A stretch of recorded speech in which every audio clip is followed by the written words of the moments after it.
Speaking of things that were amazing, Becky Lynch Your versus Nia goat. Jax and a last woman standing. Hello. If anyone wants to get into it, like, ding dong, hello. If anybody wants That's to, my goat. That's my yeah, goat. if anyone wants to argue with me about Becky Lynch being the GOAT of her era, please feel free to do so because you're wrong. I think that this match kind of started off a little bit slow and it made me a little bit nervous because I was like, when you're going to do a match like this, it can't be bad, because then it's like, oh, it just has that like long lasting impression on you when it's a bad match. And so I was getting a little bit nervous, but they picked it up. And good for Nia because you expect this from Becky, but Nia held her own. Nia was really good in this match. And I was in awe, honestly. Like, I kind of want to go back and rewatch it because holy hell, dude. They did a Becky, lot of cool stuff. how?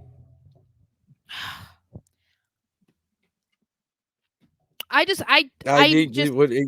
is great. I, The stuff she was doing was incredible. I mean, the way they were utilizing everything. The announce table. They actually got weapons, but they weren't like graphic. You know what I mean? Like yeah. I love the fire extinguisher Mm-hmm. spot too. Like little stuff like that made it feel like it was like last woman standing.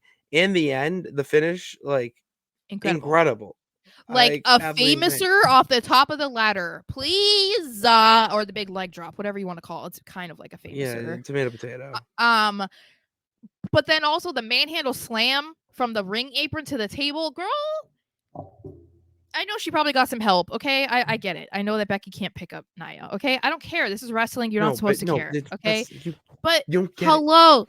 hello. This is the thing that I think. Like, I see people who are frustrated with Becky. I saw recently. Like over the past couple weeks, people frustrated that she's going against Rhea, especially since Liv was then integrated into the storyline. People were saying Liv should have been there. Like Becky, of course, she's just getting thrown into there because Becky sucks and this and that. You can be mad that maybe she's getting opportunity after opportunity, maybe because you don't think she should or whatever. I can understand that. There are some people that you're like, all right, this person doesn't need to be in the title picture again. That should more so be your focus on Charlotte Flair and not Becky Lynch, if we're being real. But like, this girl has been putting on, this is like that era of like Seth Rollins where it was like every single Seth Rollins match was like pay-per-view quality. That's what Becky's in that stretch right now. And who would have thought that she would be in that stretch right now after a baby?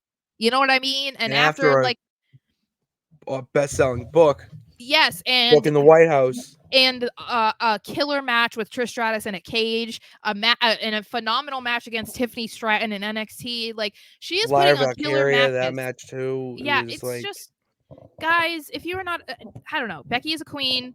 Exactly, she's killing it.